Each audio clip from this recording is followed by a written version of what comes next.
Jamil Abdullah al-Amin is better known as Hubert Brown.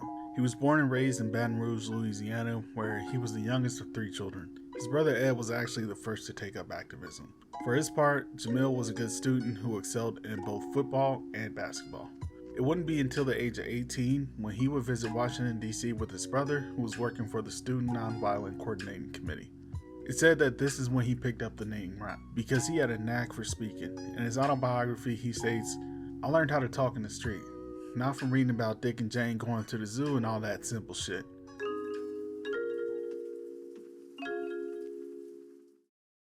Inspired by the work that SNCC was doing, he organized the Howard branch in 1964. There he helped register voters and organize joint events between local residents and college students. His autobiography would mention, "I saw my role as one of trying to get college students to identify with the brothers in the street. College students, however, get caught in a trick because they think to be accepted by the young bloods, they had to be tough, be a warrior. But all they have to do is show the brother that they respect him and they recognize that he is a brother. All black people are involved in the same struggle." He even attended a meeting with President Lyndon B. Johnson in 1965. During the meeting, he was not very liked, and I think that's a good thing. Surprisingly, I have another quote from his autobiography that describes the meeting. The dude from the NAACP got up and said, "Mr. President, it really is a pleasure to be here. This will be something that I'll be proud to tell my children and grandchildren about." Then came another fool and he said the same thing.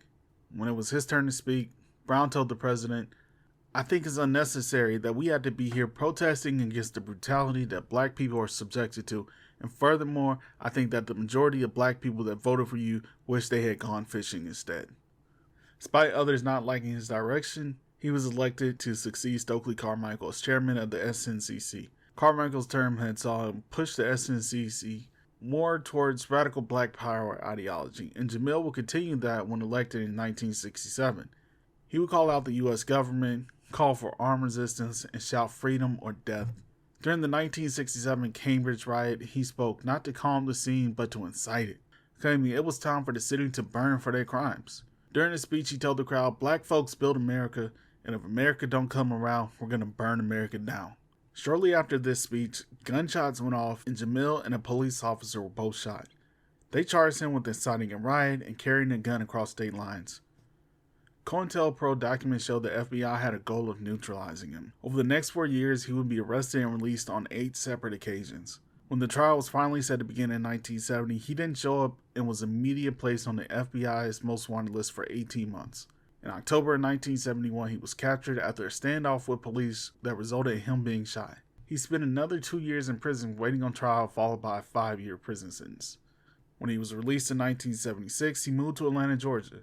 He worked as a grocery store clerk, a coach for youth sports, an imam, which is a Muslim spiritual leader, and he got married. He became a fixture in the life of many Muslim athletes, both amateur and professional, often sharing meals with the legendary but still underrated Kareem Abdul-Jabbar. He became a fixture of the community, both locally and internationally. Still, the FBI surveilled him for years with over 44,000 documents on just his actions.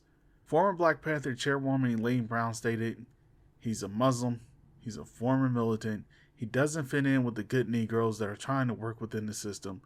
Hubert Brown is a damn pariah." And she meant that in the kindest way possible. In the sense of where we find ourselves, one of the things that seemingly confuses man the most is the concept of peoplehood. What determines peoplehood? In 1995, a shooting would happen outside his grocery store. A witness would claim that he did it, but later she said she was forced to do so by the FBI and the Bureau of Alcohol, Tobacco, Firearms, and Explosives. Charges were dropped. In 1999, he was pulled over for driving a stolen car. Except the car wasn't stolen. He had a bill of sale with him, as he had just literally purchased the car. He had a badge in his pocket, so they accused him of impersonating a police officer. Except the badge was given to him by Mayor John Jackson for his work in the community. Jackson even released an official statement verifying this, and they didn't care. When he didn't show up to court, officers went to serve a warrant. He wasn't home. But they claimed he pulled up in a black Mercedes and opened fire on them. Now follow this crazy story. Police say they followed a trail of blood from the grocery store to a shot up Mercedes where they got the gun. The thing is, Jamil wasn't shot, and the blood wasn't his, and there were fingerprints on the gun, but they weren't his fingerprints either. But wait, there's more. A man named Otis Jackson claimed that he committed the shooting and confessed before al-Amin was even convicted. He's 81 as I write this, and he's still in prison. After battling cancer for 2 years, he was left blind and required care from other inmates because they refused to allow him to have surgery for his cataract. The prison has repeatedly denied his access to journalists and biographers. Repeatedly, courts have refused to even hear his appeals. Most recently in 2019 and 2020. He's never killed anyone, yet he is a political prisoner serving life for a crime that another man has repeatedly claimed. A crime in which there is no evidence that can be tied to him. To quote Elaine Brown again, he is a valuable member of the community and is being treated as a damn pariah.